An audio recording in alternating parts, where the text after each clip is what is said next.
crazy.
We got them wait. What? Took a little minute, was patient, but now we take it.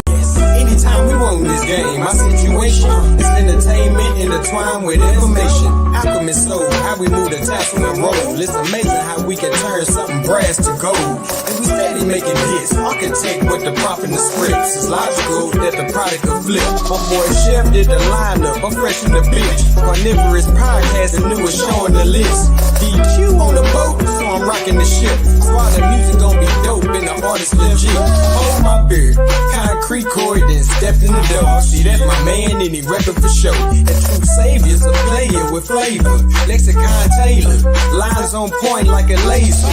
We need that paper, we building the vault. Cause you niggas don't listen, y'all be waiting to talk. Lack accountability and try to make it our fault. But opposing us is trying to arm wrestle the hawk. You coming up short on your re-up, nigga we up. Really wouldn't want to be up. I kick my feet up. My beef is wagyu and my truck is all speakers. The bills is all blue and my blunt is all reefer. With possible deniability, that boy eater. High quality whack juice by the liter. They like to call us ops, we got Oppenheimer features. That's the bomb out on the island just to teach you.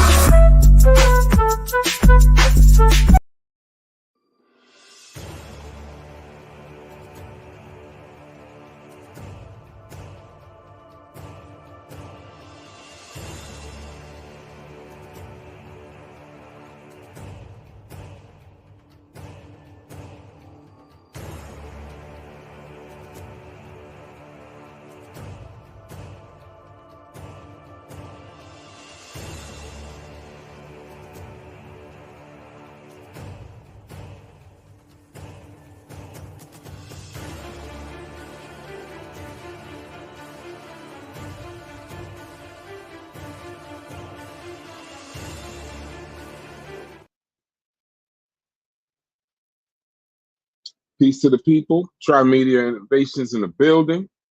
Dual streaming. Carnivorous podcast. True Savior in the building. We gotta have a quick discussion about Kamala Harris, right? True Savior, I know you're good. We'll let you talk to your people. Just get the intro out.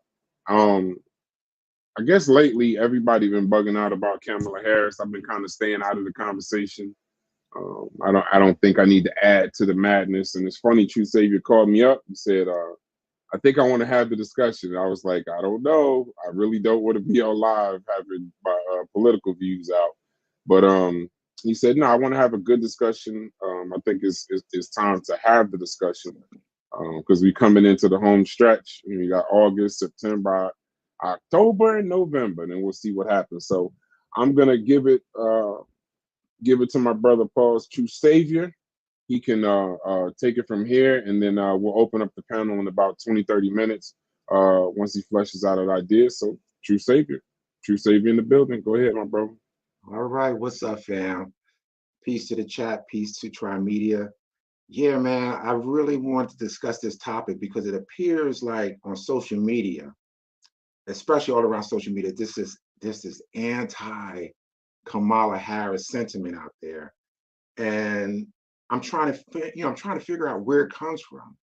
And the main issue I'm having is that they're basically challenging her blackness. And I find that a little disturbing because, in my opinion, she is a Black woman, but she's also a South Asian woman. So she's both. And there's nothing wrong with being both. I don't think one has to choose necessarily one side or the other. I think it's unfair to ask someone to choose between your father's side or your mother's side of your ancestry. And what I find, a little disheartening is that there are people on social media with rather large platforms trying to say that she's not Black or she can't claim Black if she's South Asian or if she has South Asian heritage. Now, I brought up this comparison before about Soldier Story. Soldier Story, for me, has a lot of interesting, messages in it. And we need to take to heart. I brought up the situation with the character who plays Sergeant Waters. He was trying to say that people like C.J. Memphis, and if you haven't seen the movie, I'm describing some of the characters. C.J. Memphis was basically like, what we call a step and fetching type of Negro, right? So he wanted to get rid of all of those kind of Negroes. He basically say those kind of Negroes shouldn't represent Black people. Now, on the other hand, you have the character Denzel Washington played.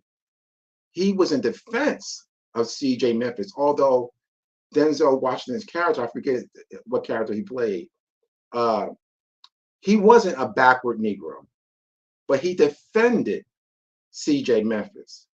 And when Sergeant Waters, and actually at the end of the movie, we come to find out that Denzel Washington's character, he killed Sergeant Waters.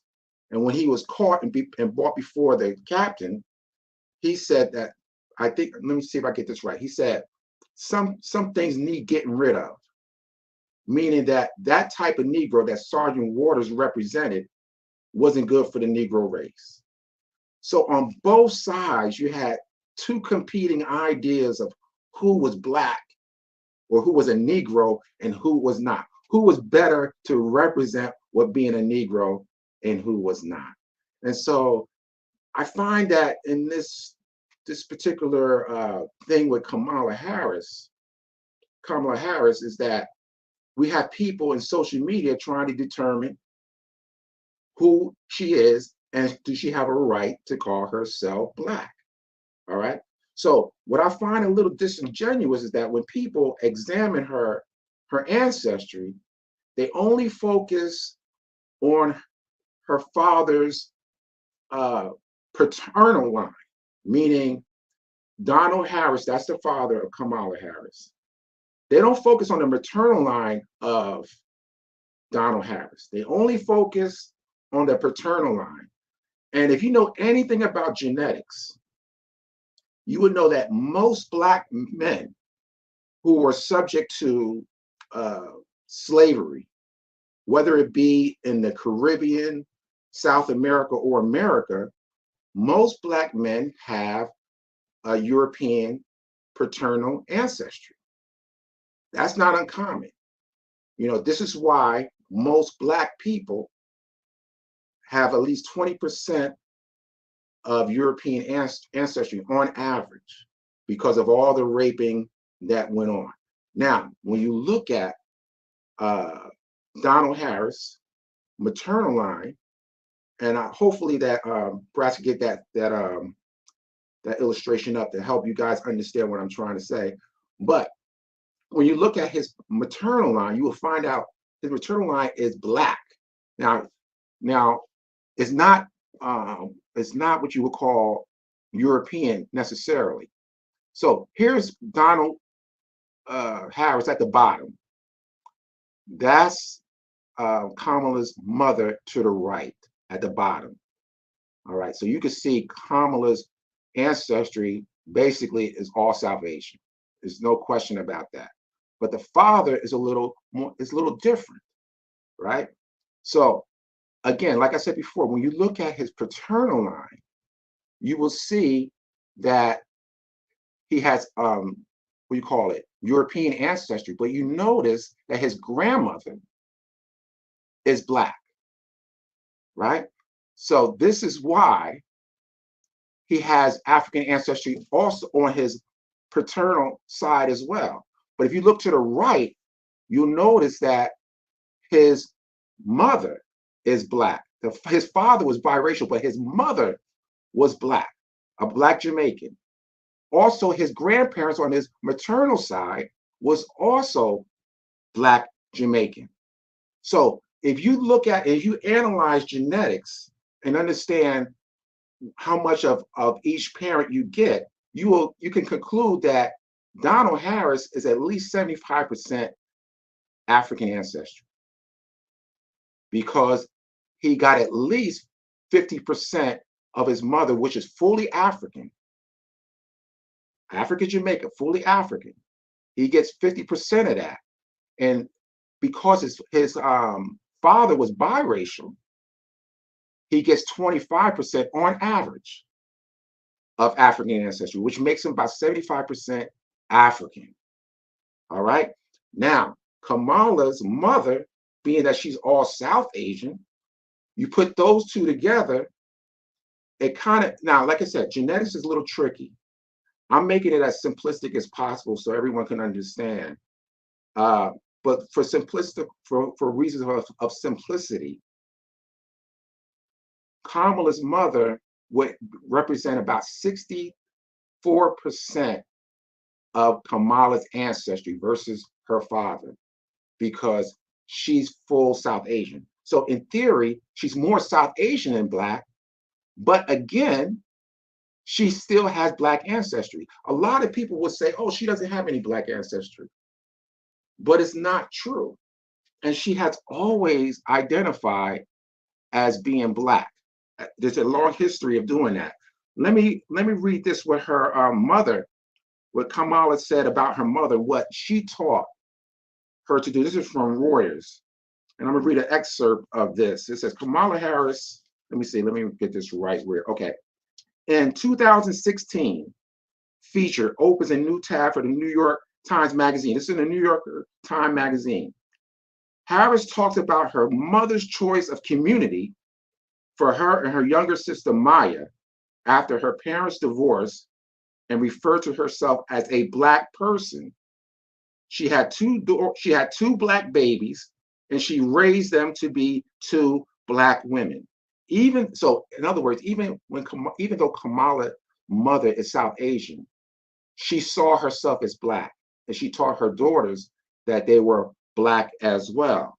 Now they have black ancestry, so it's not a problem. So she's always knew or believed that she was black.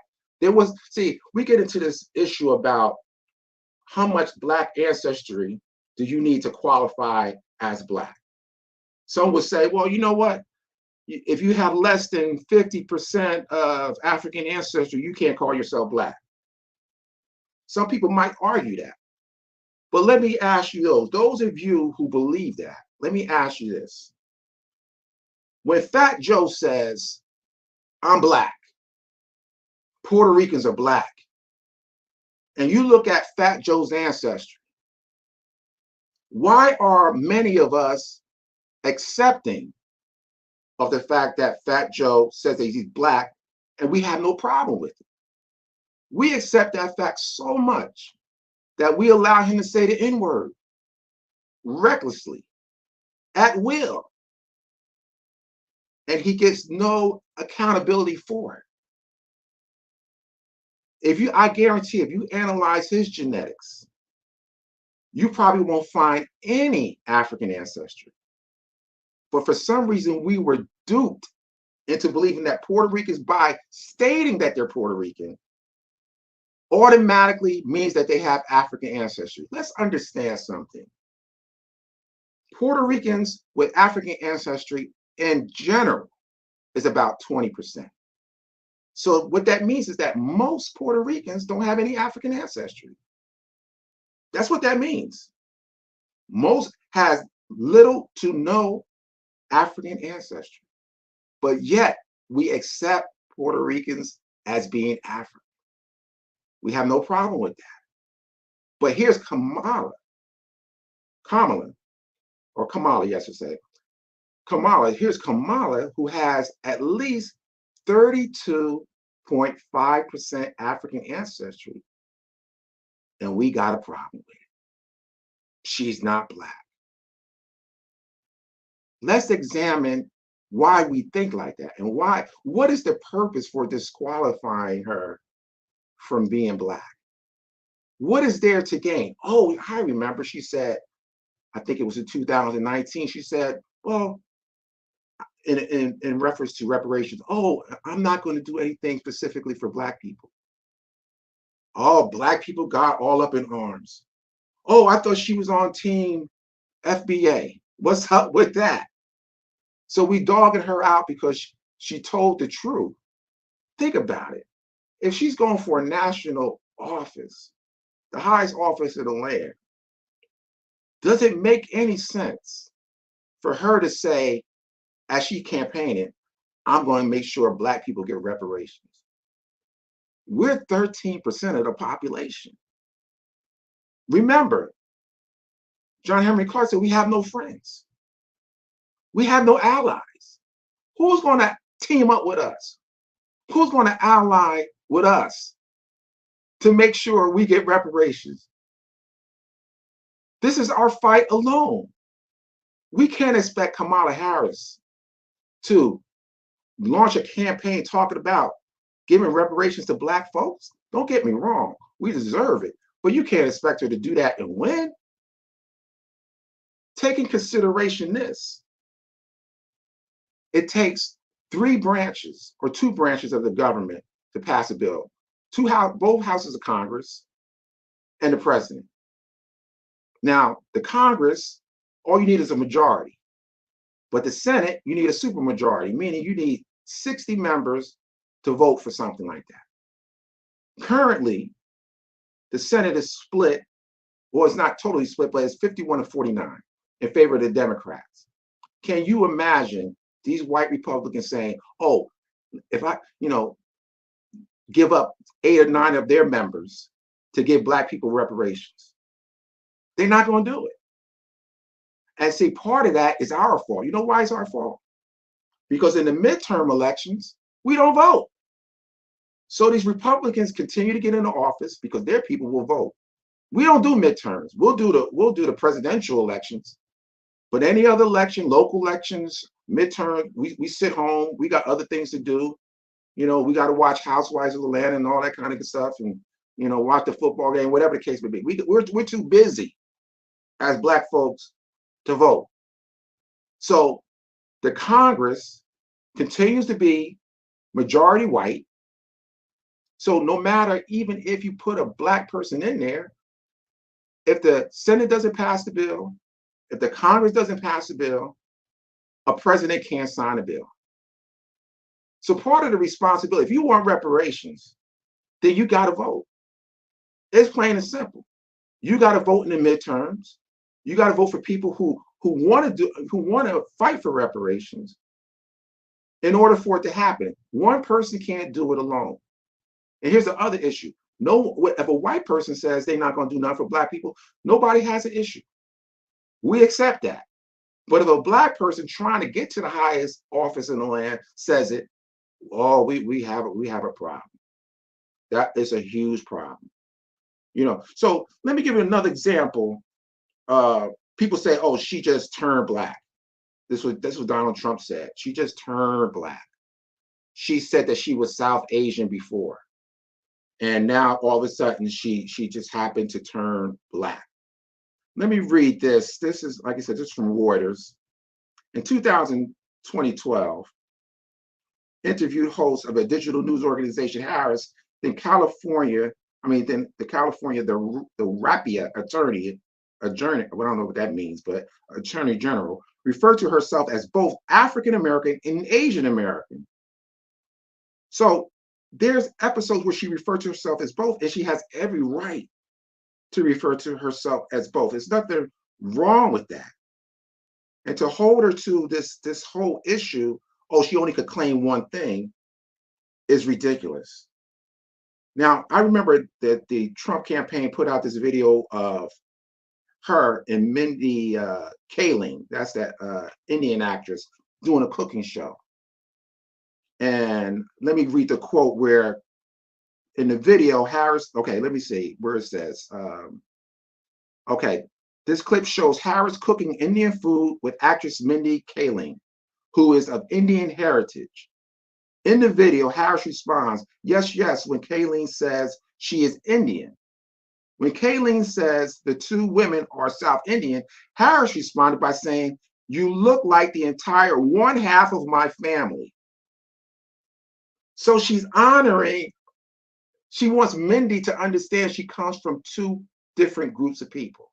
She's just not claiming South Asian heritage. Again, she has a right to do that. You know, to hold her to this standard that she only could claim one, and somehow she loses her black card if she ever mentions the word South Asian. That's just ridiculous. That's just, I find it totally ridiculous. So what I'm saying is, if you're going to have the same smoke, if you're going to have that kind of smoke for Harris, have it for Trump. Have it for Trump. Analyze his record. What is Trump going to do for black folks? What has he proposed for black folks? The only thing a lot of people are concerned of, and rightly so, I agree, the immigration issue is a huge issue. Am I for immigration? Absolutely not. I wish those people stayed where they were. But unfortunately, they're here. And it's not Kamala's fault that they're here.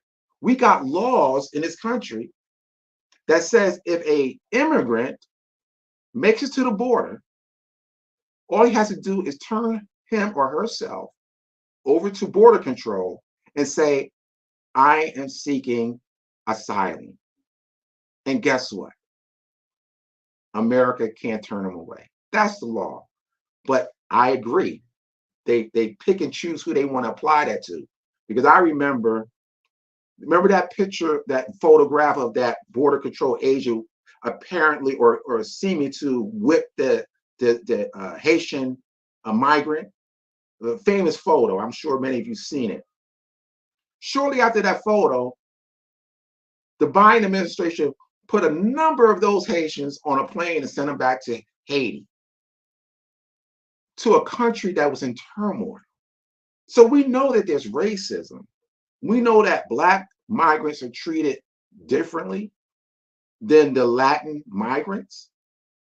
You know, they're not sending, listen, I can't speak whether or not how many Latin immigrants are turned away.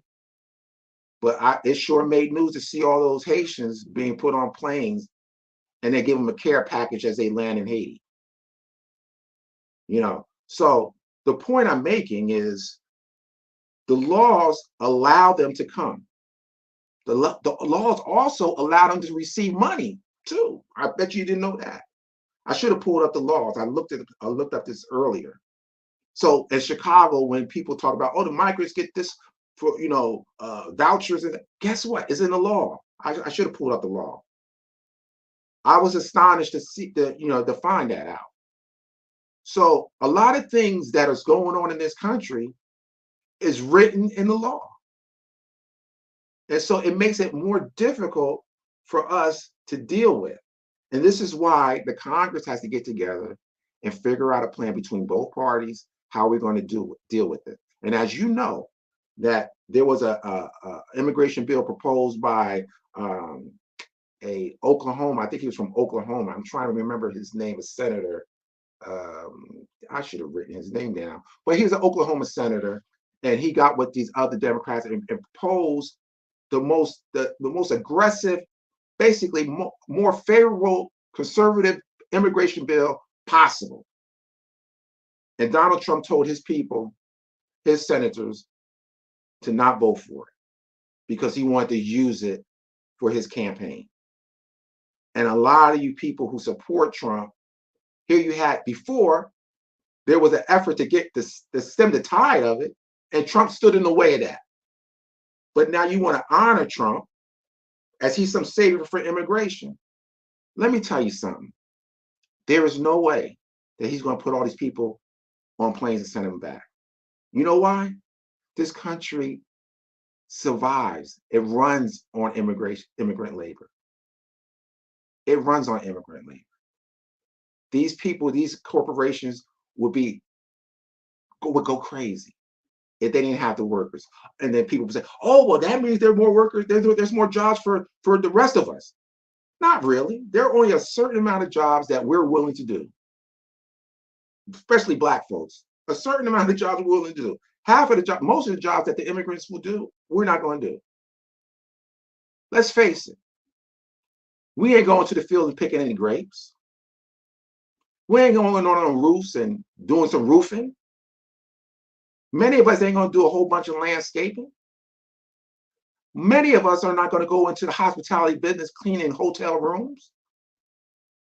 Many of us are not going to meat packing places, cutting meat. Come on, man. These jobs that you think they're taking, these are jobs that you don't want. And it might sound like I'm pro-immigrant. No, but don't fool yourself in thinking that they're taking a lot of jobs from you when most of those jobs you don't want to do. Keep it a buck. You don't want to do them. So these immigrants that don't have nothing are willing to do what we don't want to do. Yeah, you could hire us, but then you want to want $20 an hour, $21 an hour to pick grapes. It ain't gonna happen. So you're not gonna do that job. The immigrant will do it for minimum wage. Whose fault is that? They're paying them minimum wage. That's all they have to pay. But you're not gonna go out there and work for minimum wage. So what are you complaining about? Do what you can and make your own business, create your own business. You know what I'm saying? So until the laws are changed, these immigrants are going to come. And let me get back on Kamala Harris first before I forget this point. They talk about, oh, she was the border czar. Oh, she let all these people in. The only thing she went down there to do was to see how she could stem the tide of migrants coming from Guatemala, right? Find out what can America do to make sure those people stay there. Now, I remember 3 years ago, she did a press conference and she told those migrants, don't come. People say she's pro-immigration. Look it up. About 3 years ago, a press conference. She said, don't come. Migrants, stay where you are. If you come, we're going to turn you away. That's what she told the migrants. She did a press conference like that. So think about it. If she's pro-immigration, why would she say that? Why would she have a press conference saying that? So a lot of the stories about Kamala Harris is just made up. And like I said, if you have smoke for her, have smoke for Donald Trump. Nobody, anybody, all the people that was on social media making these videos about Kamala Harris, dogging her out about her race, that she's not Black, don't have no smoke for Donald Trump. What has Donald Trump promised to do for us? Oh, that's right, the Platinum Plan. Yeah, that's the one that Ice Cube spoke to about with Trump. So they come out with this Platinum Plan. All right, now I'm going to show you how disingenuous the Platinum Plan is, because basically it's a federal assistance program to help Black folks. That's basically what it is. Now, it can't happen. You know why it can't happen? Because there will be people who will sue the government to make sure that doesn't happen. How do I know that? They did it with affirmative action. Anything that these races think will benefit Black folks, they're going to sue the government, take it to the Supreme Court that's filled with Donald Trump's appointees, and they're going to get rid of it. Donald Trump knows that. When they drafted that Platinum Plan, he knows it's not going to pass. You would be a fool to think it would pass, because someone will file a lawsuit to make sure it doesn't happen. That's what we got to be aware of. We can't be stupid to think that they're going to do something for us. Remember, I don't know if you guys remember, there was a organization of women entrepreneurs that was put together to aid and help Black women in their entrepreneurship. and there was a lawsuit against them. How dare these black women get money? And this was their own money. It wasn't federal money. This is money that they raised to help other black women. And a racist, I think he was the same guy behind the affirmative actions lawsuit, filed a lawsuit to try to prevent them from servicing black women. So let's be clear. There's nothing, we can't expect them to do for us that we should be doing for ourselves. Let's stop buying into this notion that any politician, white, blue, green, brown, whatever, is going to do anything for us. We have to figure out a way to do it for ourselves. So let me tell you about this thing, the Project 2025. Let me show you the contradiction, and I'm going to take one little excerpt that's going to talk about education. Let me read for you from, this is from the Platinum Plan that talks about funding for colleges. This is in the Platinum Plan that Ice Cube and Donald Trump negotiated from. This is a part of it. It says federal government, okay, let me see. Spur innovation ecosystems by connecting minority institutions with the federal government, broad range of scientific and engineering research and development. Increase the amount of Pell Grants.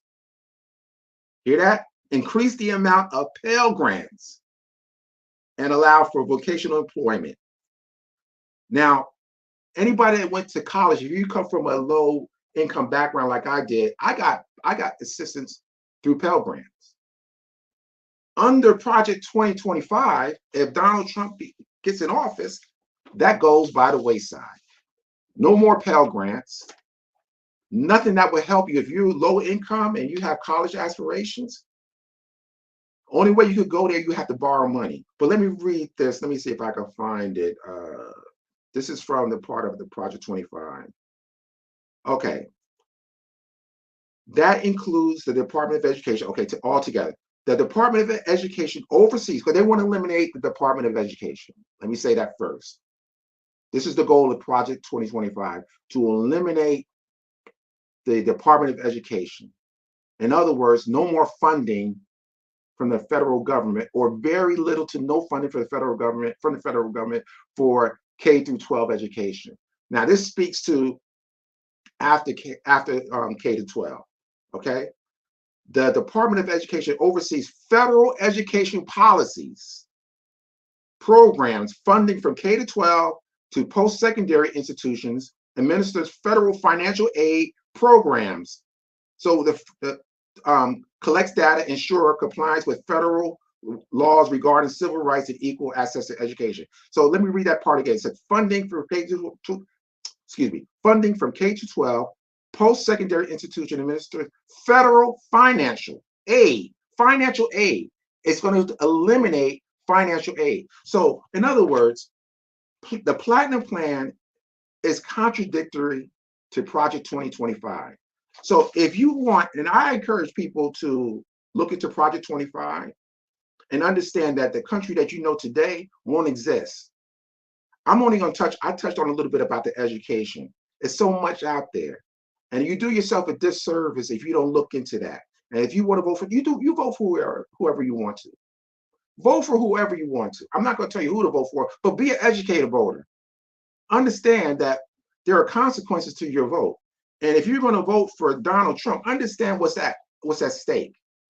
And if you want to take a chance and lose the freedom that you know of today, like women federally will be forbidden to have any kind of abortion, no matter what, you vote for Trump.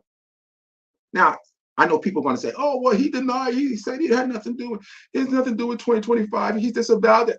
Come on, stop it. Don't be foolish.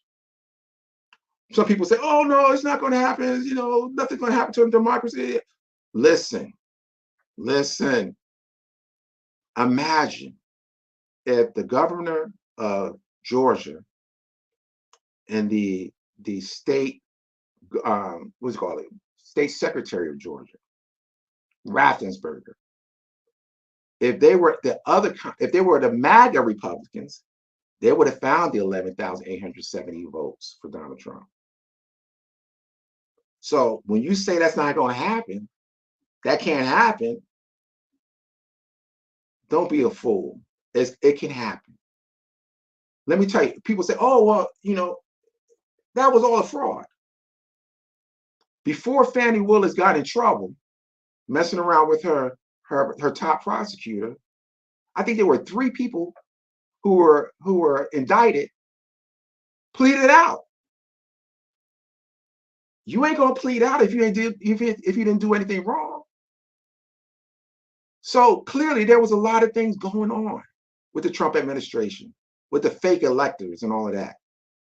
If Pence was a MAGA Republican, in the strongest sense, he would have sent those votes back to the state, and they would have put their fake electors, brought it back to Pence, and he would have certified the election, and Donald Trump would have been our president today.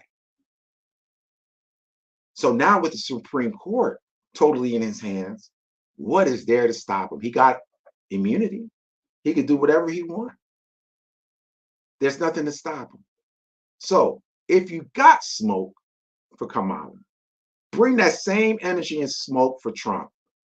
Give the people, if you're doing the people a public service by having these channels, these YouTube channels, do both sides, analyze both sides, tell people to make educated decisions about their vote. Let's not get caught up in this trivial nonsense about race. Is she black or not? She's black.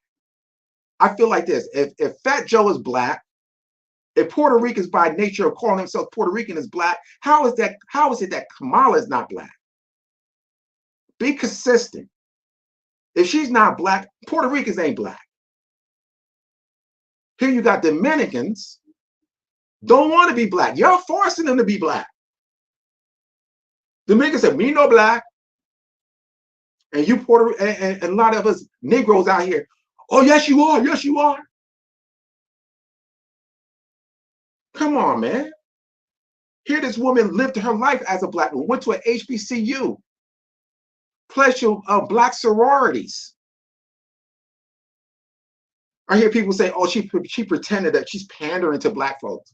She's not black. I mean, she didn't grow up as a black American. What she know about hot sauce and collard greens? If she's around a whole lot of black people, certainly she went over their houses, their parents' house, communed with them, understood the kind of food black people ate. She's not being disingenuous if she said that. Now, Hillary Clinton was, when I think she appeared on the Breakfast Club and talked about pulling out some hot sauce out of her pocketbook. Now that's disingenuous. We know Hillary Clinton ain't eating no damn collard greens.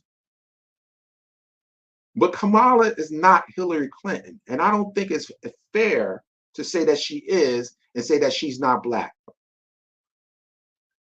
Now, no one has a right to tell another person, are they black enough?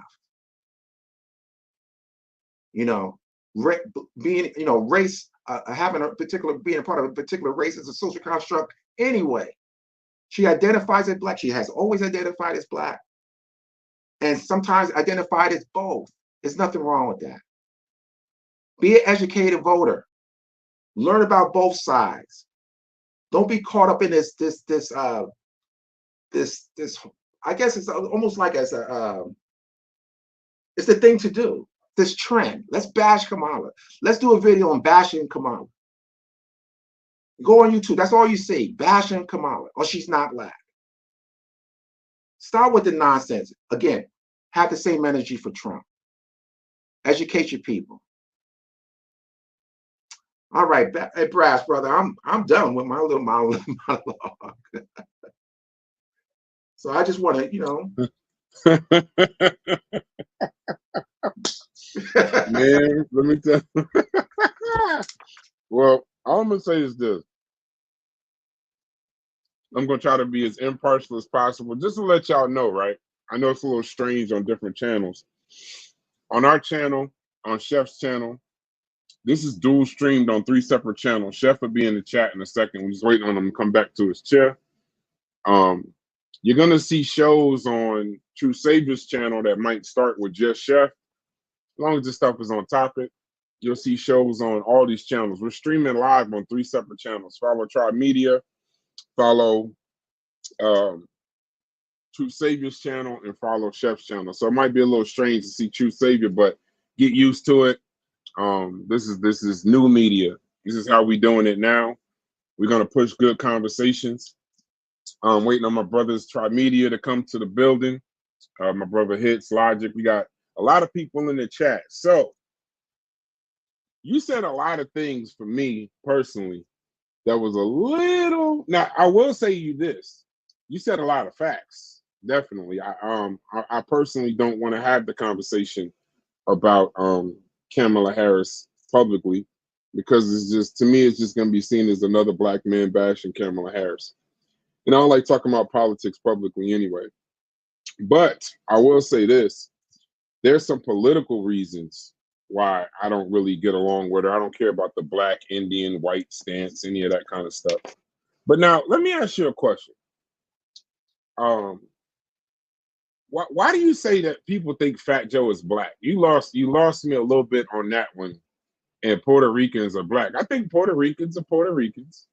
I don't think they black. I mean, I think he's a rapper. I think that's why they let him get away with the language that he uses. But flesh that out a little bit for me. And I'm gonna drop the link in the chat. I'm just waiting on Chef to come back.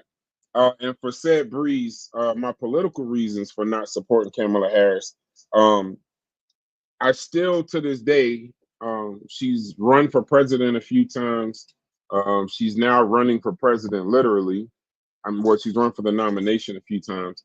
And I couldn't tell you what her stance is. And a lot of times, any of her stances on anything necessarily. I mean, there's a reel of her answering questions on immigration, on taxes, on a number of things where I can't figure out what she's saying. So I just want to say that. And shouts to you, Seth Breeze. You're an official guy. But my thing is mainly political, whereas I just want to know what her stances are. She doesn't even have her stances up on her website yet. That's true. I agree. Wild. That's wild. That is wild to me. Yeah, I'm not defending her in terms of her positions, because again, like you, I really don't know all her positions. But if you've been following YouTube, you would see that they're not talking about that. They're talking about her being black or not being black. That seems to be the conversation of the day. And I think it's a stupid argument, and it offers no value to how we move forward as a people. That's my position. Right. Let me show you. If you look up KamalaHarris.com, right? it's hilarious. I agree. I saw that. I saw that. Yes. I saw that. Yeah. That's ridiculous. What are we doing here? I agree. I'm not defending that. I'm not. No. I'm not saying that. I'm just saying, like, my thing for her is just it's just when you go through, it's very difficult to get her stances. And the thing is, I could do the reel about, how she doesn't answer questions. She's been doing that her whole political career. I think for most people that are just kind of new to her, right? There are people that are new to who she is. They think that this is where it just started, but she's notorious for never answering a question that you ask her. Like the classic interview about the immigration. No, the immigration. Did you see the immigration interview? Hold on, let me turn my camera on. I think that was with Lester Holt, right? Peace to the people. Yeah, with Lester Holt. Yeah. He says to her,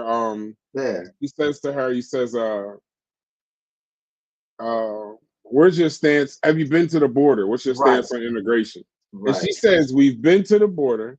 We've been to the border. We've been to the border. And then he knows that she hadn't been to the border yet. So then he says, you haven't been to the border. And then she says, well, I haven't been to Europe either. Like, that's just like a classic thing with her. So if I got some of her views, if I got some of her views or some of her stances on things, and just to see where she kind of stood, it would be a little different. But it has nothing to do with necessarily his back. But could you flesh out the Fat Joe thing? I'm waiting on my brother. Man, that's easy. Fat Joe has consistently said that he was black. He consistently. If you go on YouTube and watch many of his videos, I don't care what he says. Yeah, and trust, it's true. Do me a favor. You might go have to take your jacket off. It's gonna get a little hot. No, it's not. Let me not No, say it's not. Let me I'm saying. No, it's not. I'm gonna tame in this conversation. It's the chat. Yeah, I remember we on 3 channels, and there are some distinct Trump haters in here. There's some distinct Kamala supporters in here. So you're gonna get a mix. I think it's gonna be fun. It's gonna You know make some what? good content. As long as they can defend their position, I'm good with it. You know Okay, what I'm good. saying? Because guess who else it. just came? Guess who else just came in the building? Your favorite TMI member, my brother Logic, is in the building. So now I know that Fat Joe might think he's black, and then I'm gonna let Chef come in and speak to the people. I know Fat Joe thinks that he's black, but when you said that we think he's black, or that's maybe why we allow him to say the word, in word. Why do you really think that we think that he's black too? Yes, certainly we do. Certainly we do. Because Puerto Ricans, we see Puerto Ricans as part of the African diaspora, right? And many Puerto Ricans will say, "Oh, we come from 3 different groups: European, the Taino Indians, and Africans." So they said by the fact that they come from Africans as well, they can say that they're black. You got European-looking Puerto Ricans will say that they're black. It's not just Fat Joe, and for the majority of us, because a lot of us buy into this Pan-Africanism, we allow them to say that they're black, and that's I mean, I doubt if anybody could contradict what I'm saying in regards to that. Okay. You ask many Puerto Ricans, they will say that they're black too. That's a fact. My brother Chef, peace to you. I know you was out. You got the gaming in the background. I think we have created a monster with the gaming. But I was talking to Chef who he's in the back chat, and I can't wait to hear your opinion on this. Shouts to you. Shouts to Carnivorous Podcast. Corey, what's going on? G? Waiting on you to come up. Go ahead, boss.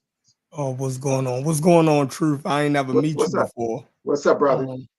Yeah, but I liked your conversation the other day that you had with Logic. You was beating him up real good. So you know what I mean? He makes it easy. He makes it easy. He did. And that's my guy. Look, Logic, you my guy. I already told you, I know how I feel. You know what I mean? For everybody to be against you, and you the one who is actually right. You know what I mean? I know how it feel, right? So you already know how I feel. Because you going up against me, I think you dead ass wrong.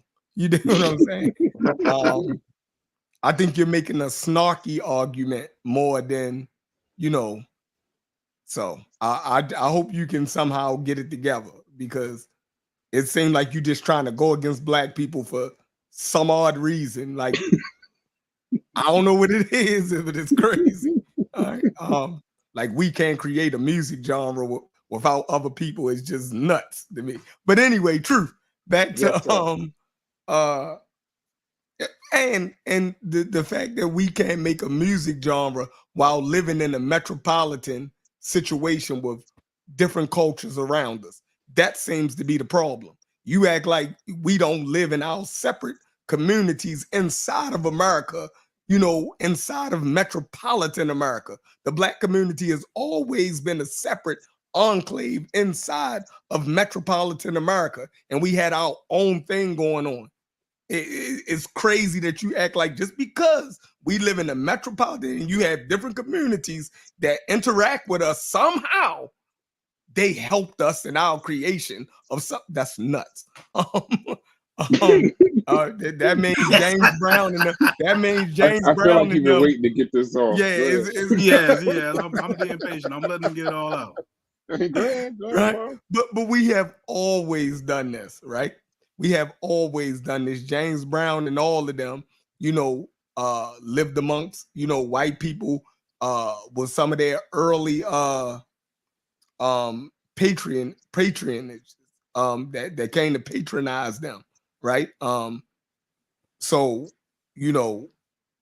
it's crazy to say that we needed other people when we actually was the ones that created. But anyhow, Kamala Harris. Black people, y'all make me sick. You feel me? Y'all literally make me sick, because everybody has to prove their blackness to y'all. You dig what I'm saying? We're trying to fight against Trump and the sickness, you know what I mean, that he brought to the country. And the best candidate to go against him, y'all want to sit here and argue whether she's black or not. Like, so that's going to determine whether you vote for her, you know what I mean, or Trump, or will it make you sit home and not vote because you don't feel as though she's black enough? So we supposed to give the country back over to Trump, right, and his supporters for the next 4 years because y'all don't feel like this woman is black enough. And the fact that y'all would act like a Jamaican, a Jamaican of African descent is not motherfucking black now? Like, where do y'all even come from? Like, where do y'all even come from? And then the guy say the mother raised her daughters as black women, knowing the racial connotation that her black father will have on their standing in society. She made them proud to be black women.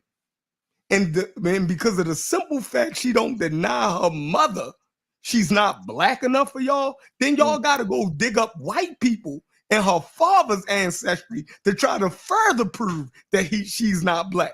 Well, if you go back in any of our ancestry, you're going to find white people. So is that means that I'm not black now? You dig what I'm saying? So we got to stop this nonsense, right? We only hurt ourselves, right? And we hurt the country when we act like that this woman can't be considered black. Now, about the Puerto Ricans, that's a touchy subject, right? Because the more African you look, you can't deny your blackness. Now, a lot of Puerto Ricans, right? The majority of them now can deny their blackness and they can claim just Puerto Rican, but you have other Puerto Ricans who look just like us where their African ancestry is too pronounced in their phenotype. So they don't have no way to get away from it. It's like these African Puerto Ricans don't have a say-so, right? We don't talk about them. They call themselves Afro Puerto Rican or Afro Boricuas or whatever, however you say it, right? And the white-looking Puerto Ricans actually call those Puerto Ricans black and treat them different. So there is a such thing as an Afro-Latino who have the phenotype that they can't get away from. So that exists, but Fat Joe is not one of them. So I think Fat Joe is being a culture vulture, right? He knows exactly what he's doing. Fat Joe know not to come in my grandfather's house looking the way he looked, using the word nigger. He do that for the hip hop community because most of the hip hop community is so goddamn ignorant that they'll let this man walk around using the word nigger. It's crazy. But Fat Joe know not to go in no older black person house using that word. He know that would be taken as disrespect. You know what I mean? He know when to use that, and he know when to use and who to use that around, right? And these foolish African Americans let him get away with that.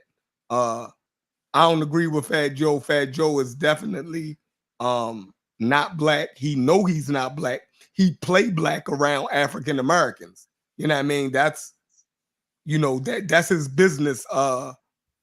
That's what he does for his base. He has a financial interest in trumping that up. You dig what I'm saying? But he knows that's not real. You know what I mean? Like he said, he blue eye, blonde hair. You dig what he know he's not African. Bullshit. Just because he can rap. You know what I mean? He black community, we accept everybody. I didn't heard black people call Eminem black. He a black man. You know what I mean? He black culture. He black. We say the most ridiculous stuff to try to include everybody because we want partners. We always want more people. We always want more partners. We want people to be down with us. We want to be accepted. So we try to accept everybody who seems like they're a little bit cool. Bill Clinton was the first black president. Why? Because this motherfucker like to play the goddamn jazz saxophone. Since he played the jazz saxophone and said he smoked weed before, now black people is going to automatically, he was the first black president because he did ignorance. He smoked weed. So we're going to say he's honorary black person. We're nuts. So don't listen to black people, right? If they say Kamala is not black, don't listen to them. They're the same people that said Bill Clinton was black. So don't listen to them. She got a black Jamaican father, and all intents and purposes in America, she is classified as black. When we would see her on the street, if she didn't tell us her mother was Indian, we would call her a light-skinned black woman. It's case closed. All right, y'all can go ahead. Go ahead, get him Logic. Beat Truth up. I'm out. I gotta get with you first, man, because golly, you was. But you know what? Definitely tip my cap to you, man. Chef, no, he one of my favorite people to talk to. You know, we might have some disagreements on some stuff. You know, his blackology might bleed a little thicker than mine. That's okay. You know, I don't hold any resentment towards the guy or his points of views at all. You know, I appreciate you coming on, True Savior. I wanted to make sure that I'm hearing everything that you're saying correctly, because it sounds like I heard you say a bunch of times that you're like encouraging people to go out and voice their opinion through their vote. And I think that that's probably the most important thing that you said. That was the part I liked the most about what you said, because we absolutely have to do that. Because I think the reality is whether we go vote or not, there will be a new president. Right, whether we like their policies or not, they will attempt to implement them. Right, whether that's Agenda 25, whether that's the Platinum Plan, so on and so forth. Right, if we don't, you know, give ourselves a voice at the ballot, you know, we basically are just allowing whatever it is that they do to just happen to us. Right, we have no defense against laws and policies if we don't participate. That's the main thing. You know, that I think that's really important for everybody to understand. Now, the part that I did disagree with, right? I disagree with what you are saying about Kamala in terms of you're saying that you would consider her black, right? Yes, definitely. But you're also FBA, right? It's a difference, brother. Come on now. Don't do that. It's a difference. Black and FBA is different. What's the difference? You could be a black Jamaican and not be FBA. You can? No, you don't do this. Don't do this, Logic. Come on now. Don't do what? I'm asking you the question. Dumb. Don't do that now. Are you smarter than that? You're smarter than that. I'm asking you the question. You're smarter than that, Logic. Don't do that.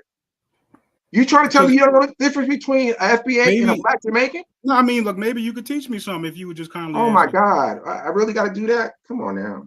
Yeah, you got to do that. No, I'm not going to do that because I shouldn't have to do that. I'm not going to do that. Yeah, you got to do that. But I'm not going to do that. I actually took the liberty. I'm not going to do that. Come on, man. To go to the Foundation of Black Americans website. Come on, man. I went to the website created by the, I guess the person who leading the charge. I believe it's I can't think of the guy's name right now. Tariq Nasheed, right? And it says right here, who is foundational Black American and who is not.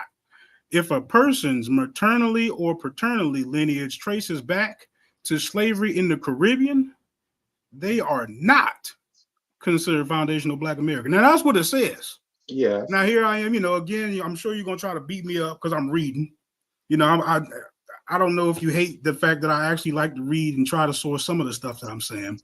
But when you consider her Black, are you just disagreeing with the whole notion of how FBA determines who's Black and who's not? Her father is, okay, listen, her father is Black.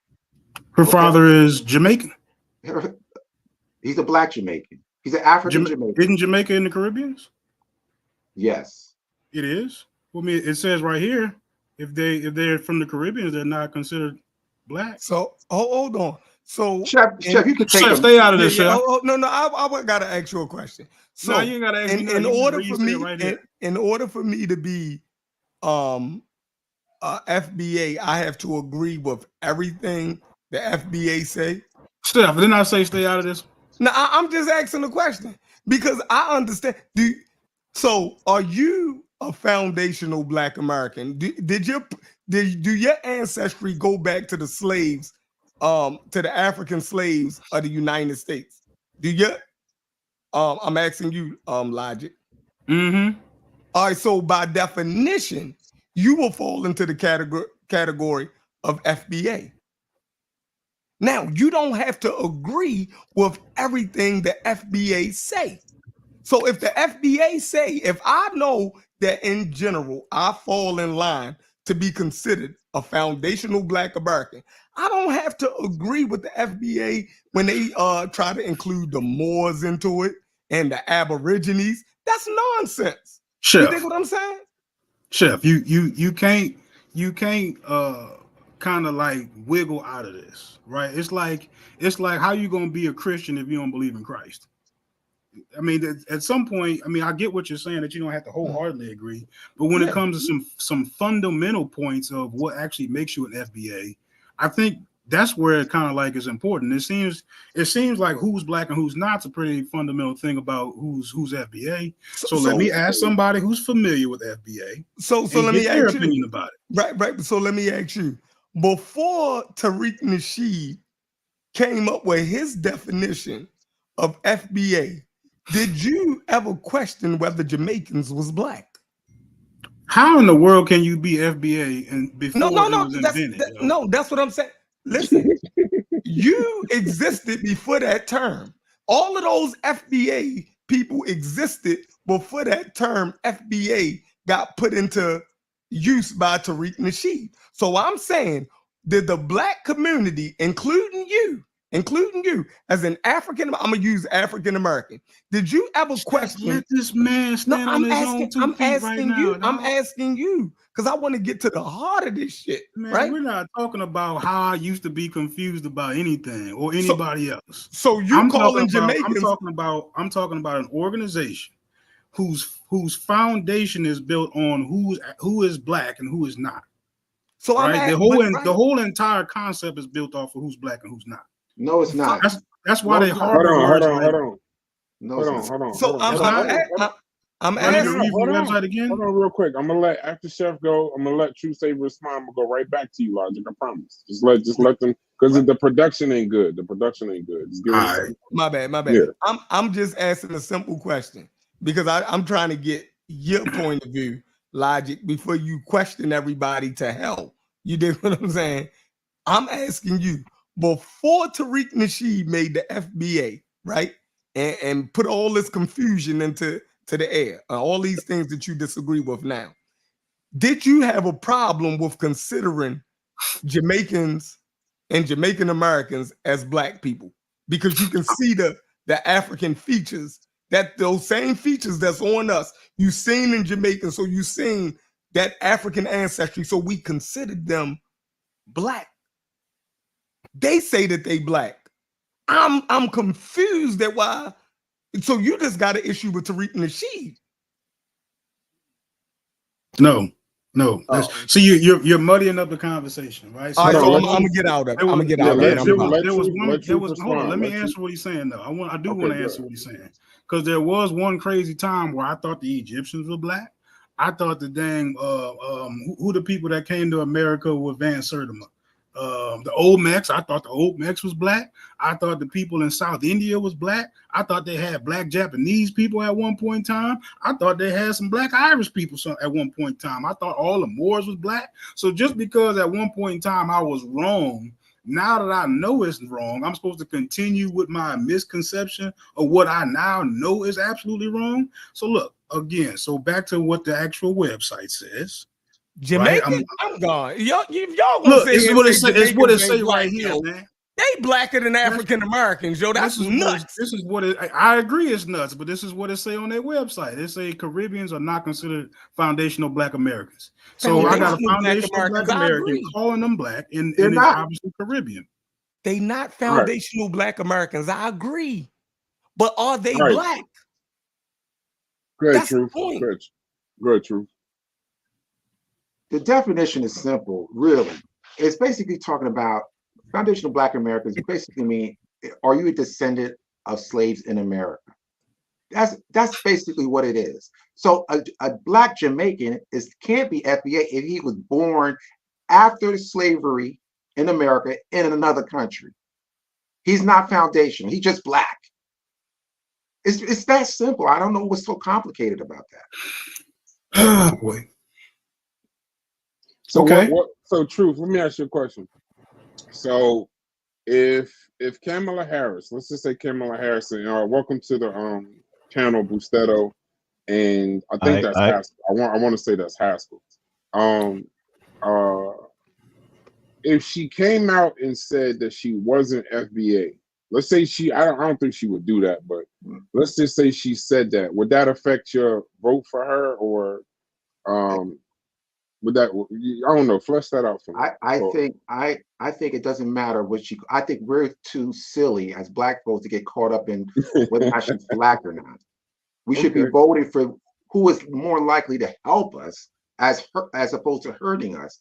And I see in this present climate, Trump will do more harm to us than Kamala Harris.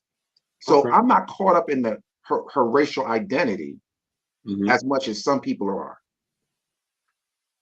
Okay, cool. Bustetto, you in the building.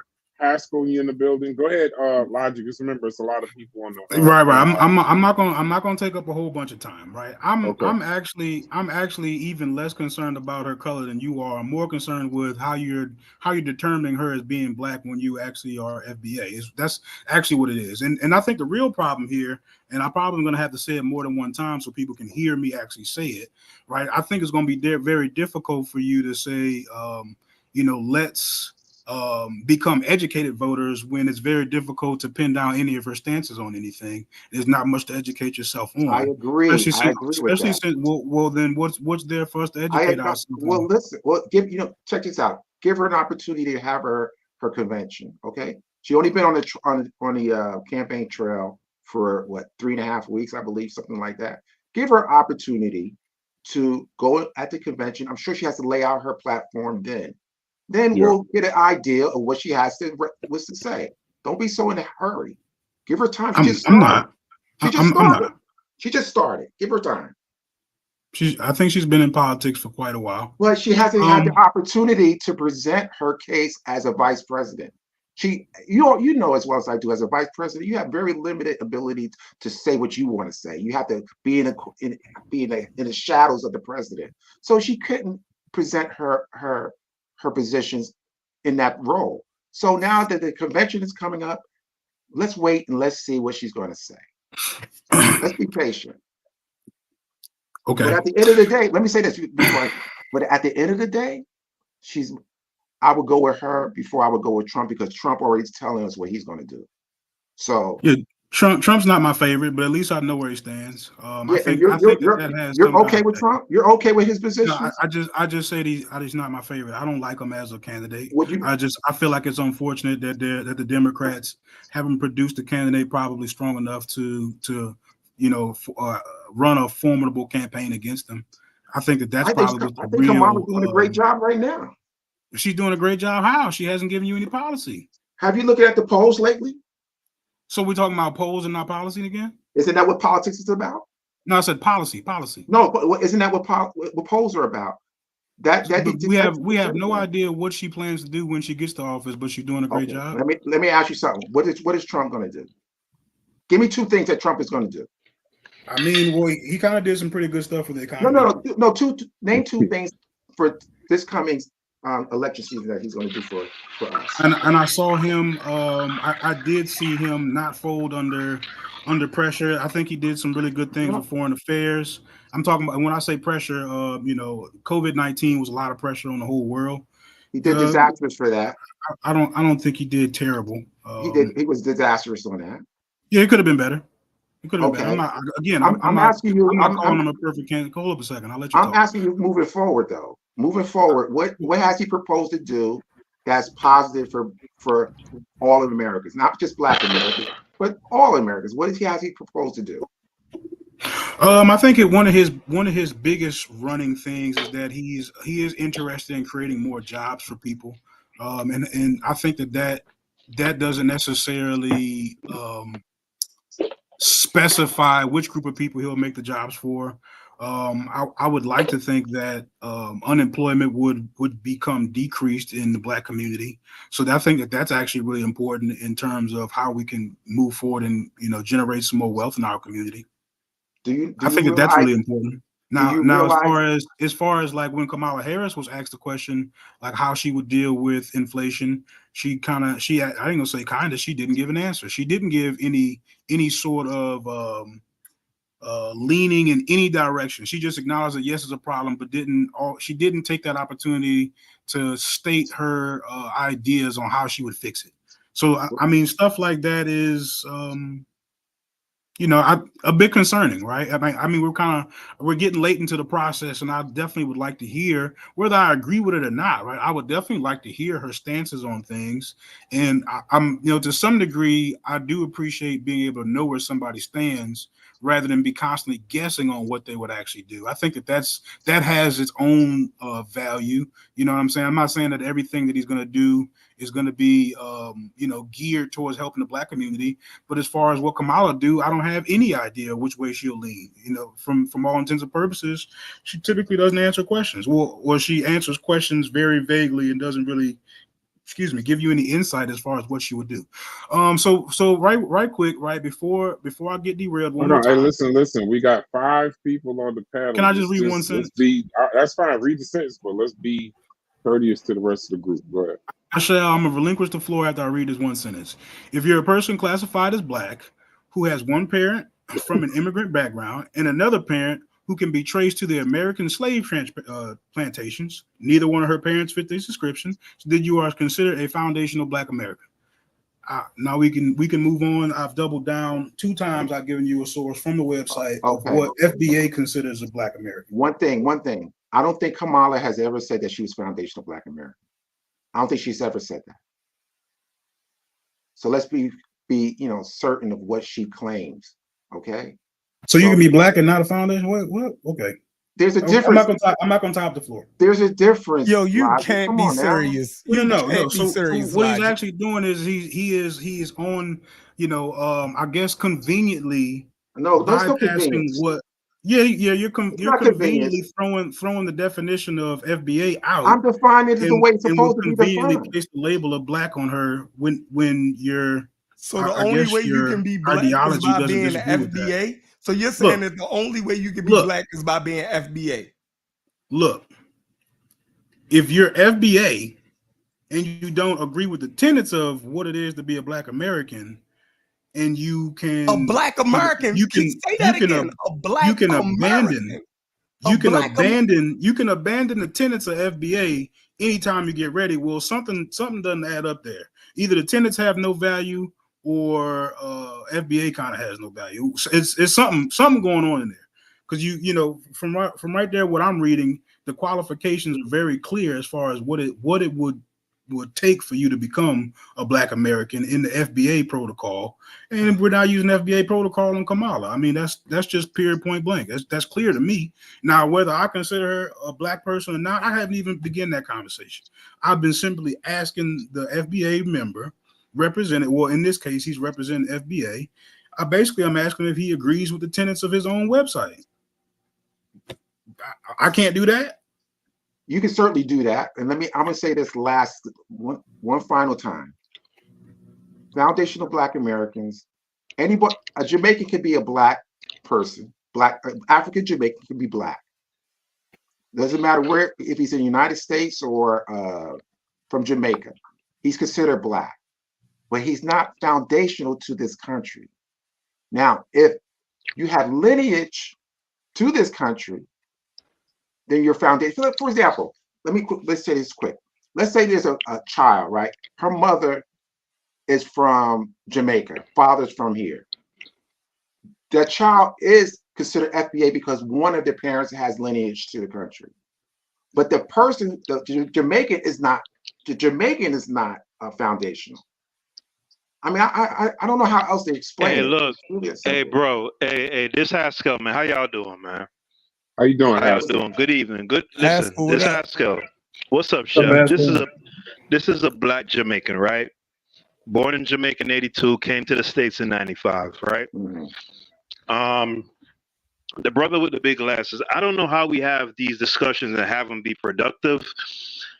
For me personally, I don't know about anybody else, but I just can't do disingenuous conversations anymore. I'm over them. The brother with the big glasses He's just being disingenuous. He knows, listen, I'm a black Jamaican, right? Again, came here when I was 13, 14 years old. I'm not FBA. I'm Jamaican, but you see my profile picture. I'm a black motherfucker with a big ass nose. We know what a fucking nigga is. Watch the F word, Joe. I'm sorry. We, that's why I said I'm probably gonna have to get off the panel shortly because I don't have the discipline, perhaps, of the other panel members. I don't like when people play. I don't like when people play, and I just can't sit around and try to have some sort of serious conversation with people who love playing games. I'm not FBA. I'm a black Jamaican. But we know full well that I'm black and Chef's black, right? There's a demarcation that's made between someone who can trace their lineage back to, insofar as the slave trade is concerned, someone who is, for lack of a better term, indigenous to this landmass, and someone who's indigenous to another. I mean, to me, the dude with the big glasses. I don't know who dude is. His name is. Hey, hold on. His name is. He good. No, he's not good. I don't know the brother. Which one you talking to? People got different glasses on. Who you talking about? Logic? You know the dude with the big old glasses, man. They've been playing. They both got crazy. glasses on. Haskell. Olmec head. Olmec. Okay, Olmec head. Okay, you talking about Logic. Okay, whoever brother name is, right? Okay, but I just really came up to back up my brother Sheffrin because he's an FBA. I'm a black Jamaican, and the dude with the big glasses, logical, he playing crazy, and he's not the first to play around. To me, if you're on the internet, right, and the internet is a beautiful thing because you can have people from different backgrounds have a platform to where you can convene and converse and perhaps build some sort of synergy to where you can do things that could have an impact in a real world setting. But for me, brother with the big glasses, those type of dudes who love to play games, them type of dudes is in the way. He playing. And I don't appreciate that. In the way. That's all I got to say. What am I in the way of? All right, you know full well. He asked me a question. I'm going to answer it. Go ahead. Me and Chef fully, and everybody else on the panel knows what's the difference between a black Jamaican, a black Dominican, a black Puerto Rican, and an FBA. We all know what the difference is. Stop playing, bruh. Y'all, I can't do this, man. I just came up to bat my dog Chef up, but I can't sit here and play with niggas who love playing, bro. Y'all have a good evening, man. Hey, I appreciate you, Haskell. Thanks, boss. Go ahead, Bustetto, and then we'll go back into I don't know, Chef, how you want to do this? I don't know. Logic is going to be probably one of the most hated people. if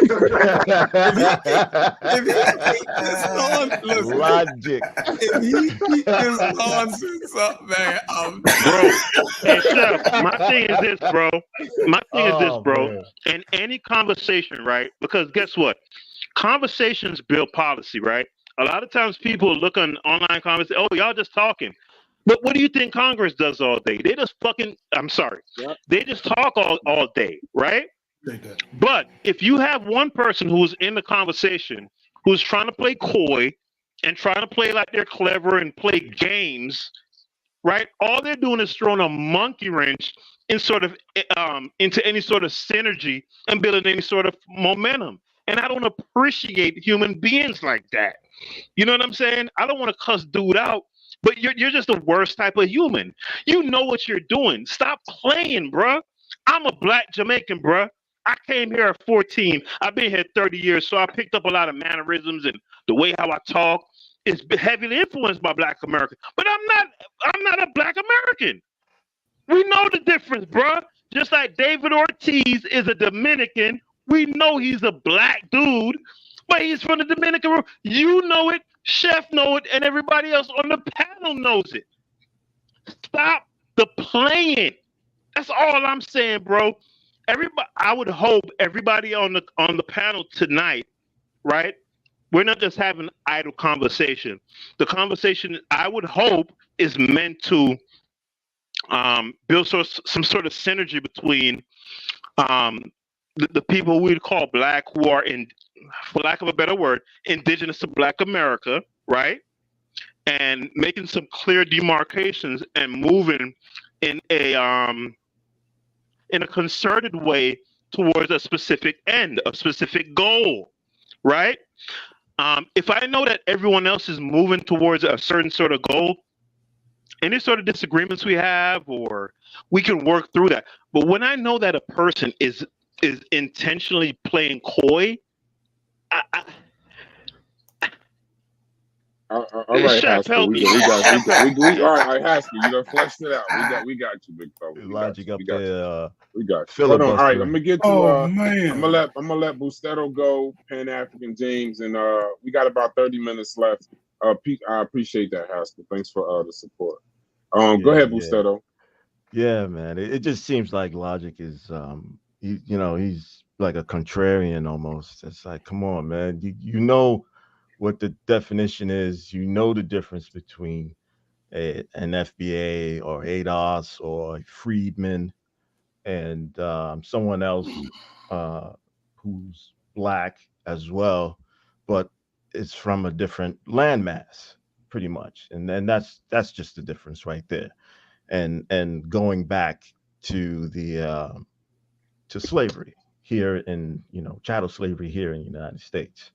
So that's just the difference. It's simple. It's not something that was created by Tariq Nasheed. It wasn't something that was created by Yvette Carnell or anybody like that. It goes back to when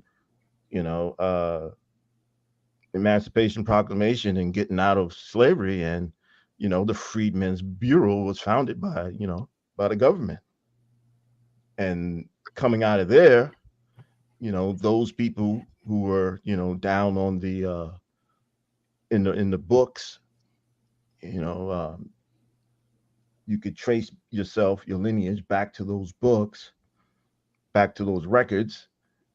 That's how you get to FBA. That's how you get to your lineage. That's how your quote unquote FBA. If one of your parents, traces back, going not just your parents, but their parents and so on and so forth, traces back to that time period into those records.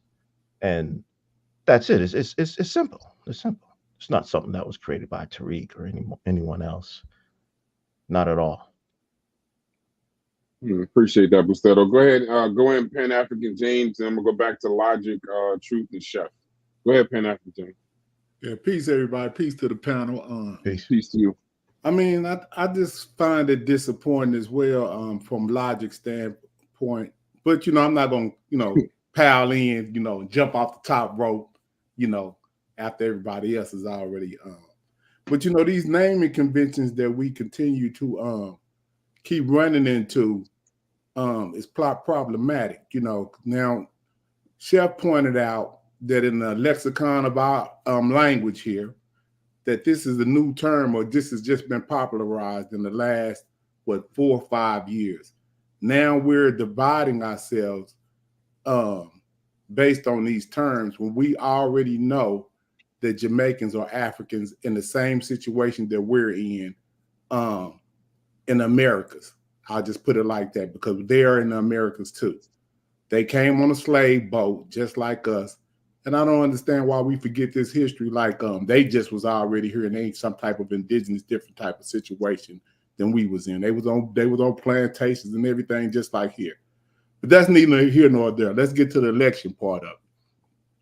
So I also hold on for a sec. I think that is it's more to it than they were on a slave ship and on a plantation system, and they're over here now, or it's not about them being over here, because they don't. This FBA situation is trying to exclude them from even being African Americans, in the sense that they are Africans in the Americas, and that's just something that no.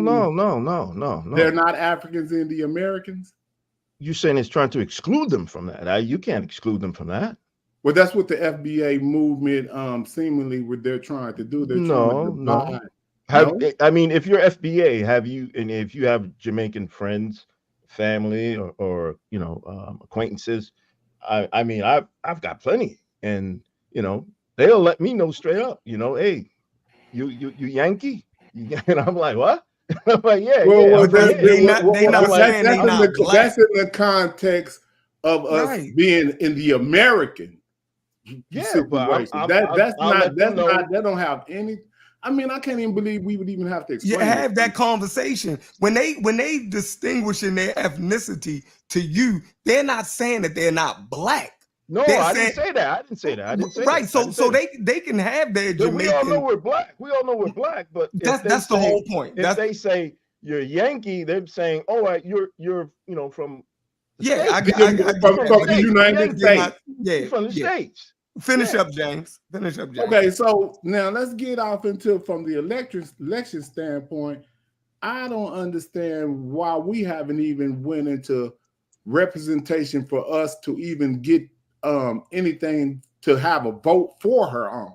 Like, who is the representation for something that we need that we say, hey, if you do this, this, and that, we'll vote for you. And what is this, and that we need to get either one of these people's vote? Do we have any type of a list and a line of any type of demand that we need to get a vote?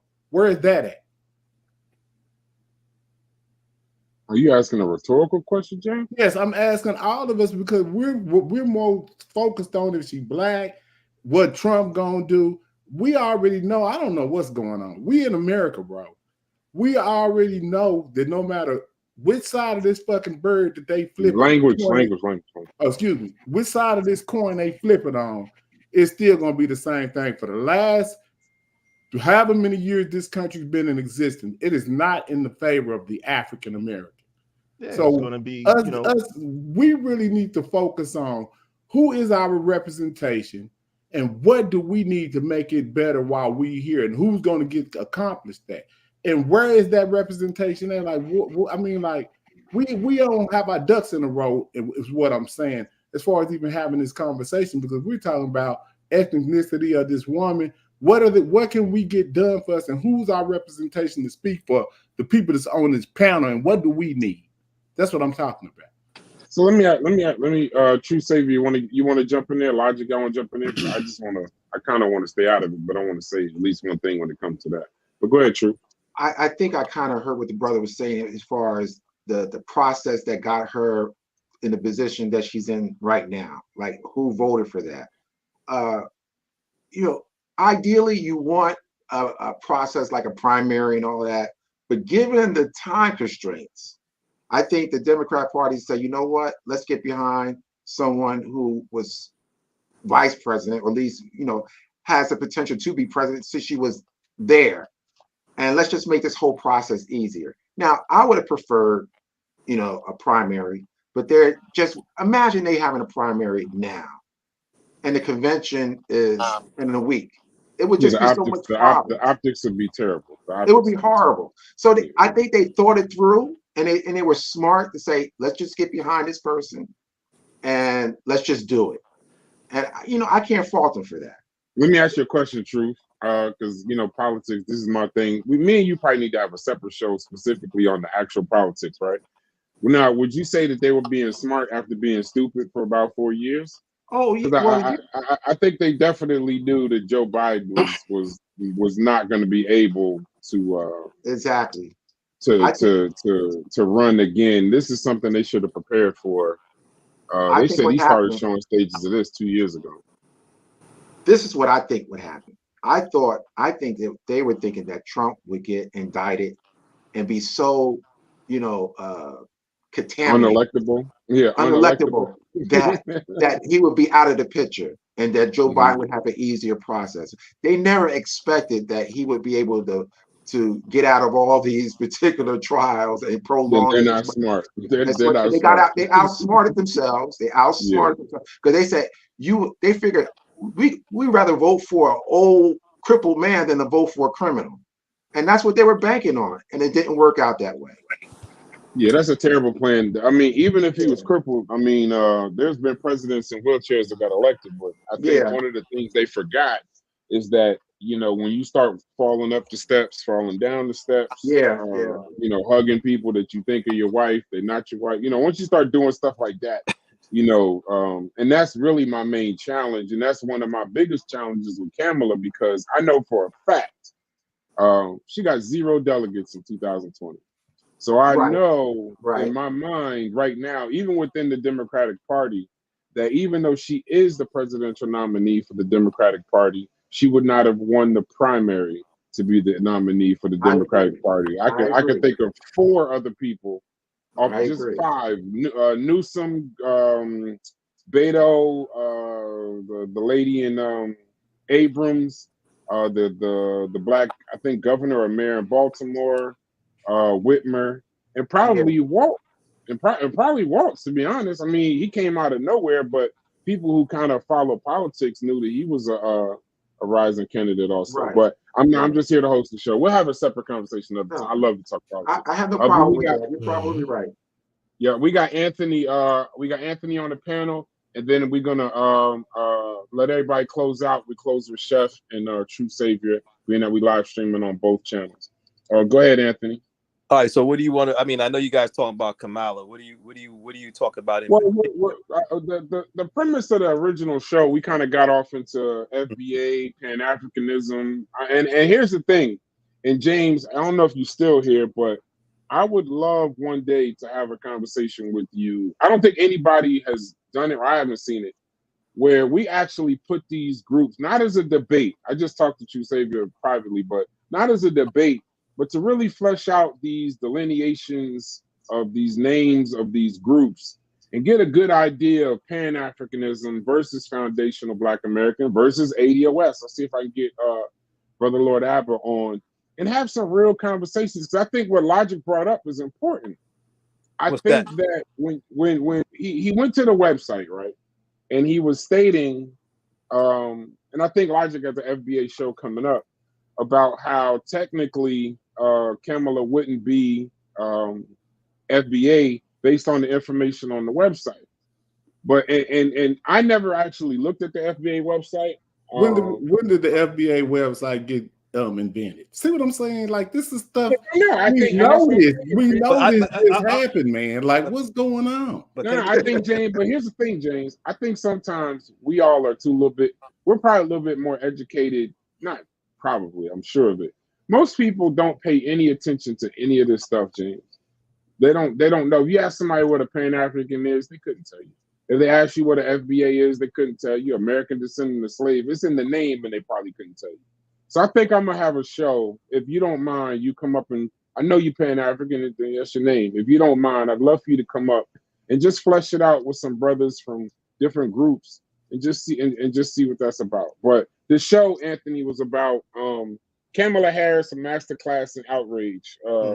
True Savior laid out the platform of, what's going on. Like, what is the big push, especially amongst Black people, to try to determine if she's Black, if she's Indian, if she's Asian or whatever.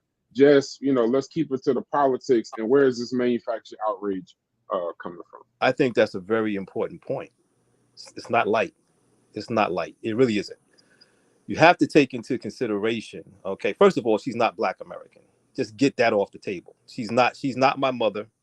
If you're Black American, she's not your mother, okay? You have to understand. See, the thing about this is this. The reason that she wants to, and I'll use this term, cosplay or appropriate, because that's exactly what she's doing.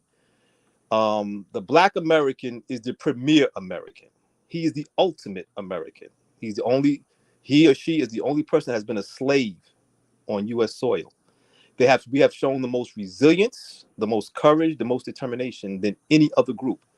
We have created the culture of this nation. That's not an opinion, that is a fact. So the Black American is a very unique individual, not only in this country, but in the entire planet. Okay, in the entire planet. So it is only logical that someone would want to appropriate that if they have any melanin or try to come across as such. The disingenuousness of that is that she is not of the lineage of America. In other words, her family did not come through slavery. Okay, that is a fact. She did not come through U.S. slavery. Let's deal with the facts. That is a fact. She did not come through that. So what she's doing is trying to appropriate that legacy of strength, resilience, and courage. And she doesn't have a right to do that. Okay? It's disingenuous because some people say, oh, well, you know, she's saying she's black and she's Jamaican black. Look, she's in America. We ain't think about no Jamaican blacks here. So when she says that, she's implying that she's here. Collard greens and hot sauce. Who eats that? You see what I'm saying? It's disingenuous. So if you're disingenuous at the level of who you are as a human being and as a person, then how am I going to really trust you? I would have rather she just come out and say, listen, I'm Indian, I'm mixed or whatever, but don't try to act like you my mother, because you're not. You're not. I'm sorry, I can't give you that title. You see what I'm saying? See, we have to understand who we are as a people. I had a Dominican come time. You hear Dominicans say, oh, I'm not black. And they told you, they said, oh, I'm not black. I said, you know, you're not black. I said, you know why? Because you're not worthy of being that. you didn't come through that. So you haven't proved that you could even be that. You see what I'm saying? We have to understand who we are and understand the value of who we are. Because all I'm saying is, as far as her being black, no, I don't see that. She ain't that. And there's no way she can convince me or anyone else can convince me. That's just not even on the table for me. We ain't even discussing that because that's an untruth. She's not a black American. She's not, because that's who she's pandering to. And unfortunately, black people are just too emotional and not logical enough to look at the situation and say, no, that's not who you are. And it's not who she is. Her mother's Indian, and she comes from her mother's part of the Indian caste. They're very racist. They have a caste system there. Do you understand that? I work with a lot of Indians. Listen, man. Look, they could be very racist, and there's colorism huge in India. And I can assure you, the conversations at her dinner table were not the conversations at your dinner table. And we have to be real about that. So as far as that's concerned, to me, like, that's a moot point. No, you're not black. But even beyond that, you know, getting into a more important thing, like what's our policy? First of all, the chick is not the sharpest knife in the drawer. Let's keep it 100, man. She can't even speak that well. She's got word salad all over the place. I think, and that's the reason why she has not done an interview and she's not been on TV, because you get a real good interviewer that asks her the complex questions, she's going to fumble the ball. Guaranteed she's going to fumble the ball. So she's not that articulate. She's not that sharp. I'm not saying she's, you know, ignorant or anything like that. I'm just simply saying, I think in certain arenas, she's not going to perform that well. She's not. I think even the debate with Trump, she's going to have problems in that. I'm going to be honest. I think she's going to have problems. I think she's going to fumble the ball. I think her vocabulary and her is not strong enough.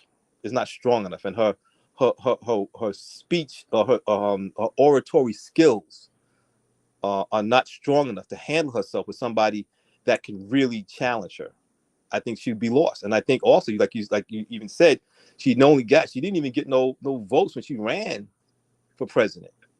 So she's not that likable of a human being. Let's keep it 100. She's not. And she proved that when she ran. So and what is the platform that she's running on? I mean, what are we talking here? Is she running? Oh, you can get an abortion? Okay, so you can kill your child. You can kill your child. You can do that. The whole LGBT thing, whatever the case may be. Listen, I'm not going to get into that. That's your personal. No, we're not going to get into that. We're not going to get. Yeah, we're not going to get into that. No, I don't mind it. It's just. I can have a great conversation. It's just YouTube tends to. Yeah, I got you. We're gonna leave that alone. Especially during this time. Yeah, we leave that alone. I totally get it. But we have to look at the things as what's the platform that she's running on? What is she? And as black people, we have to. I don't care. We got it. What are you doing for us? And some people say, well, what is she like? This one guy, and I tell you, man, Isaac Hayes' son. I'm like, yo, this dude must be on the payroll, man. He goes, when have you heard anybody say they're going to do something specifically for Latinos or specifically for Asians? Now, we know they had the Asian crime bill. It might have been named something else. But here's the point. You cannot compare a black American to any other immigrant. That is stupidity. You understand what I'm saying? You cannot talk. The history of America cannot even be told without black Americans. You can tell the history of America without a Puerto Rican. You can tell the history of America without Asians, because they weren't part of the foundation. That's the term, foundational black American. We were here since the inception. We were brought here since the inception of this country. We fought in every war. We're the only ones that were slaves on this country. We deserve a special place when it comes to that, just like Indians, just like American Indians. What are we talking about? You can't compare us to no Puerto Rican. Puerto Ricans were not slaves on America. What are we talking about? You know what I'm saying? Indian Vivek Ramaswamy. His parents were not slaves on this country. They did not go through Jim Crow. Your father went to segregated school. He couldn't drink from the water from any water fountain he wanted to. You see what I'm saying? These are experiences that are particular to Black Americans, and we had to deal with this. So let's not throw us all in the same gumbo pot and think it's all cool, because it's not. We're not the same. So you can't compare us to any other group. We deserve a special place, and it deserves a special attention. And we deserve specific benefits specific to Black Americans because of what we went through in this country. Period. And I'll tell that to anybody. You can't. All right, we're gonna. Okay, go ahead. Finish this. But that's basically it.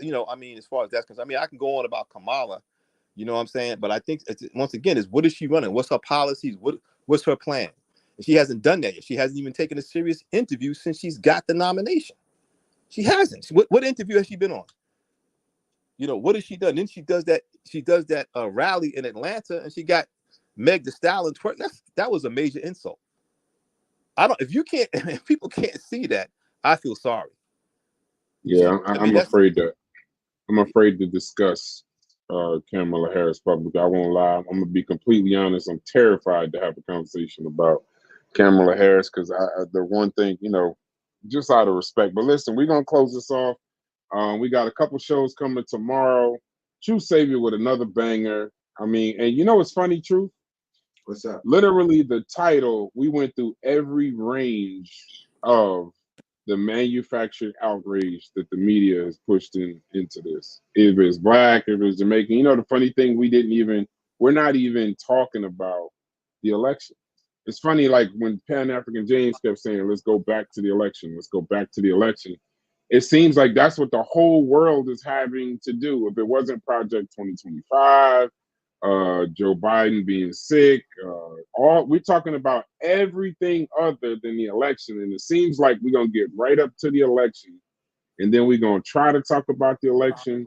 And by then, depending on which side you're on, it's going to be too late. So I think this is a good idea to do a show about this kind of outrage, this kind of manufactured outrage, because that's what it seems to be.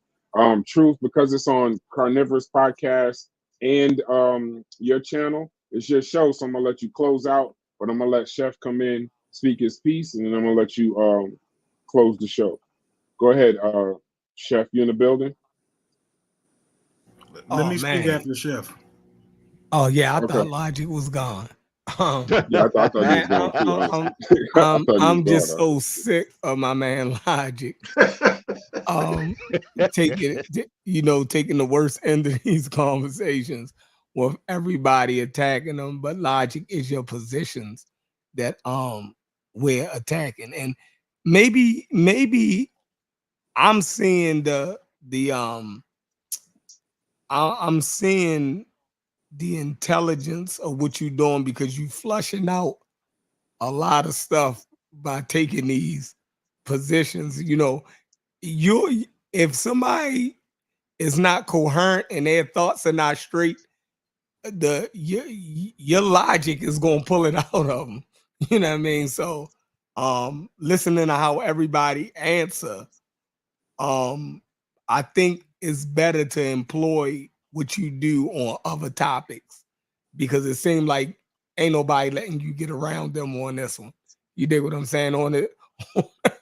Well, as Black Americans, we know what Black Americans is. You can't trick us on that. You don't have to be the most articulate person, but we know what it is to be a Black American, and all of the Black people that's in the diaspora, we have a connection to them, and we're not going to let you separate us from them. So that little bit, now it can work with the Egyptians and all of them, but it's not going. Come on, man. We got too many Jamaicans and them that live in our community. They are lockstep with us on all of our issues. You dig what I'm saying? So you ain't gonna be able to pull Jamaicans away from us. You might can pull Puerto Ricans away from us. That's cool. but you ain't gonna be able to pull Jamaicans away from. That's not gonna happen. So great show, great conversation, y'all. Let's do it again, Truth. You know what I mean? Let's do it again. Doubt. No doubt. Peace, Logic. Pan-African James, you know what it is. Quick, I'm gonna be quick because I wanna give True Savior as much time as he needs to close out.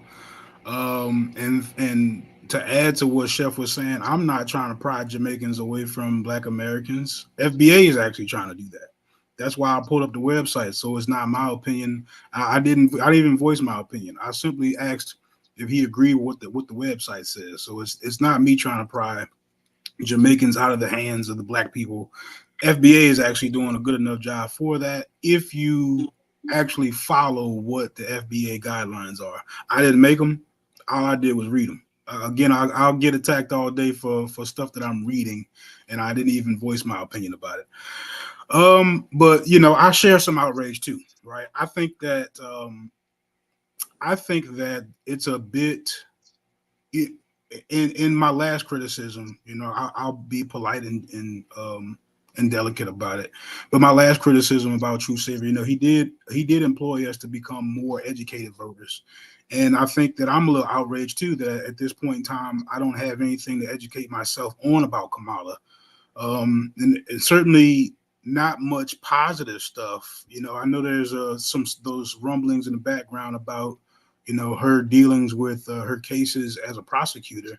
And I'm saying specifically her cases and how they were handled, not necessarily, who she was locking up or who she wasn't. But as far as what she's left us with to educate ourselves for her being a good candidate, she hasn't left us with much policy. She's had plenty of times to schedule interviews and take on debates. I believe she's got one coming up, and I'm actually very excited to actually hear for the first time, at least in my opinion, her give some really clear answers on how she intends to handle some of these issues in America. I think she made it very clear that she didn't have some particular allegiance to Black people, which, I guess in reality, with her being a politician and her first priority to become elected is probably a smart decision on her part. But I think that some of the other antics she pulled, right, I'm a bit upset about. I don't think it was appropriate at all for her to have Meg Thee Stallion up there twerking in front of her potential voters.